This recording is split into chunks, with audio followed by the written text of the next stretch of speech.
Just, I was one of those draft nerds growing up watching the combine. I remember being in college. Back then, you had to TiVo things or DVR record, but I remember recording the combine and then having winter workouts, having class, and then coming back and being able to watch some of the GMs have their conversations or at the podium. And now for me to be able to be here, it's pretty surreal. So thank you guys for being here. I will start. I'm sure I'll get some James Spears questions. Obviously, we take the situation very seriously. I'm just not going to comment on an open legal matter. We've had some internal discussions, but as far as that, I just won't comment on any open legal matter. We did put the franchise tag on Kyle Pitts. We'll do that today. Had a chance to talk to Kyle and David, his representation, to tell them our thoughts and the direction that we were headed. When you get these jobs, there's a lot of decisions that you have to make in a short period of time. So this allows us to use this mechanism, allows us a little bit more time to evaluate the situation moving forward. And then I did talk to Kirk and his representation, Mike McCartney, letting them know that we will release him on the first day of the league year. I just felt that was out of respect for Kirk and Mike, his agent, and what he's done in his career. I owe that to him. We owe that to him to allow him some clarity going into free agency. So, with that, I'll open up for questions. Ian. Yes. So, with the release of Kirk pending and Mike ran into injury status, how are you going to attack the quarterback position this offseason? Yeah, we're in the process of doing that right now. Right, we just had an accelerated version of our free agent meetings. Obviously, we're here at the combine as well. So we'll make that decision in due time. What's it like for you now to go from working with Ryan Poles to rival with Ryan Poles as you guys compete against each other in the NFC? It's nothing new. It's nothing new. We've been rivals in college. We were rivals. I say that tongue in cheek, but I miss them. I miss Chicago. I miss those guys, but. Yeah, it's fun, and I'm looking forward to competing with him and the rest of the league. What were the lessons you learned during the rebuild as far as coaching quarterback? Yeah, well, it feels like a lifetime ago, with Justin and Flus, and then obviously with Caleb and Flus, and then Ben. You pick up on little things here and there. You pick up on just trying to give them as many resources as possible, whether that be pass catchers, runners, defense, offensive line, just trying to build it smart in the right way to allow them to have success on the field. Ian, we've seen an influx of first-round tight ends the last couple of years, from where Kyle was drafted in Atlanta to you being part of the front office that drafted Colston. Why do you think the positional importance is elevating at that position, with the last couple of years being the example of how many have panned out right away? Yeah, good question.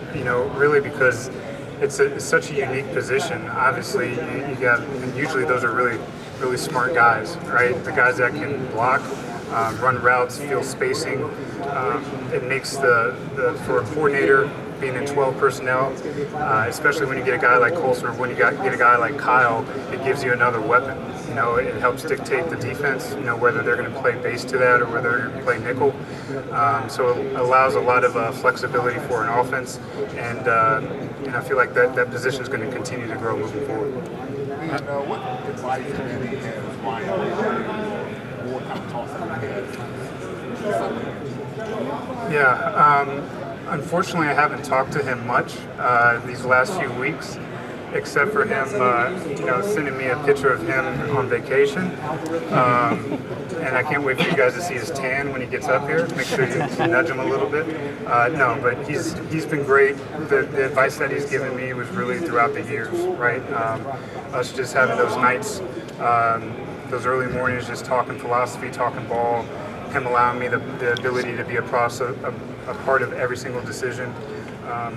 Again, I can't thank him and the organization enough for giving me this opportunity. On your journey to get to this point, did you ever look back and wonder, at least somewhere along the way, like maybe I won't ever get to this spot, and maybe some opportunities that you could have had and let go? And, of course. How hard was that? It was really hard. I remember, not in my a million years or lifetime would I have thought I would have made the decision I made. And then those last few years, ending up the bridesmaid, those were tough, right? Those were tough. And, but it's resilient. I feel like I've always kind of been that in my life. I've tried to teach my kids that, when you get knocked down, you keep, get back up and keep fighting. And yeah, it makes me even more grateful for this opportunity now. What do you think is the first second year quarterback? Scheme or better decision?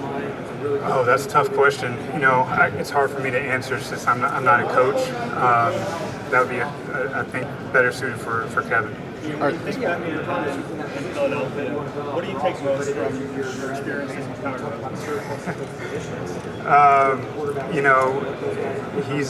He's awesome, man. He's energetic. He's passionate. He loves ball. He's always thinking. He's thinking outside the box. Really taking away like roster building and team construction from him and finding different methods in doing that, whether that be free agency, whether that be via trade or the draft. It feels like he's always, a couple steps forward. So really trying to pick his brain on how he does those things. But I still don't know.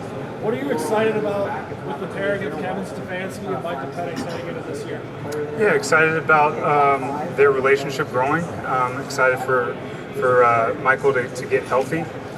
They've already had really good conversations, and I've had a chance to see Michael in the building. So I'm looking forward to seeing how their relationship blossoms.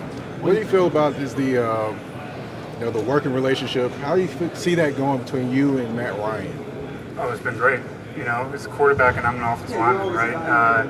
So we're transparent, honest. Feel like there's similarities and passion that we've recently picked up on. But to be able to have a guy like that who's had the career in which he's had, to be able to pick his brain from a player's perspective is invaluable, right? And he's been extremely helpful thus far, and I'm looking forward to continuing to get to know him and continue to work with him moving forward. How are you going to help with the terms of development of quarterbacks, in terms of Michael Penix, and just looking for an additional quarterback option? Say that again. So how is he going to play into the additional quarterback options or development of Michael Penix? Yeah, I don't think he's going to be coming back, so that's a good thing, right? But he's going to be involved with all of our process. He's already involved with the process, being able to pick his brain in draft meetings, free agency, and again, it's great to have somebody like Matt in that seat. When you reflect on the team that you helped build in Chicago, what are you most proud of? That's a good one. Really just proud of the journey, man. Just proud of the journey and us staying disciplined. When we could have veered, we could have went different ways, where we could have felt the pressure that I feel like we're all human. You're going to feel that. But for us to lean on one another, stay disciplined, protect each other in our decision making. I'm really proud of us doing it the right way. When you talk about some confusion about the Bears not getting compensatory picks for their hire, yeah, that's always the end of the how do you see that situation from your perspective? Yeah. I haven't had much time to really dive into like the wording of it.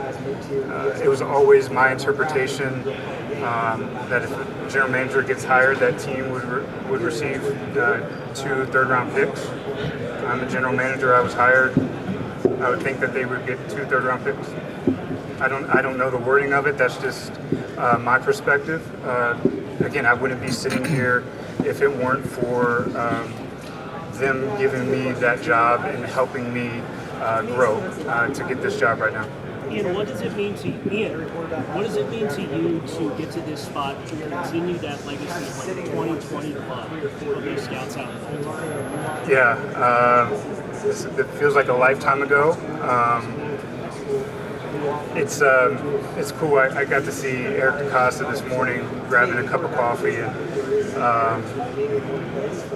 just to think like that was my boss, right? And he was a 2020 guy, and now here I am.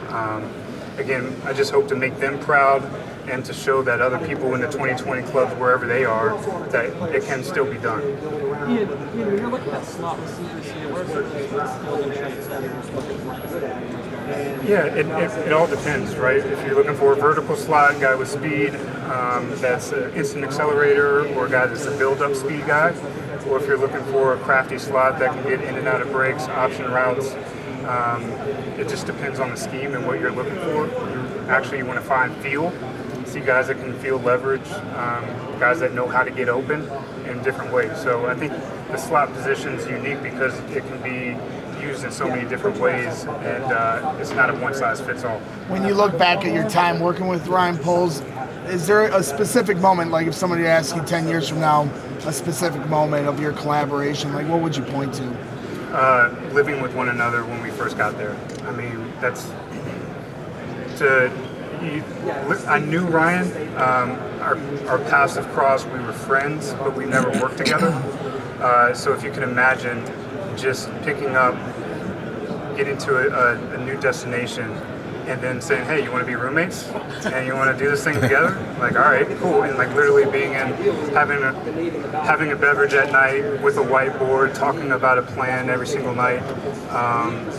That's unique, man. That's special. And then to be able to have the success in which we've had, and which they are going to continue to have there. That was a special time. Ryan said after Ryan said at the end of the season that he had to kind of learn to not listen to what the crowd wants him to do. Sometimes that might get him in trouble. Is that something that maybe you're taking now as you elevate in your role? Yeah, I'd say. I'm not a big social media guy. I would always nudge Ryan, just friends. But yeah, I just don't want to listen to the crowd. I want to make sure I make informed decisions and listen to the crew that I have, helping me to make the best decision possible. All right, thanks everybody. Thank you. Thank you.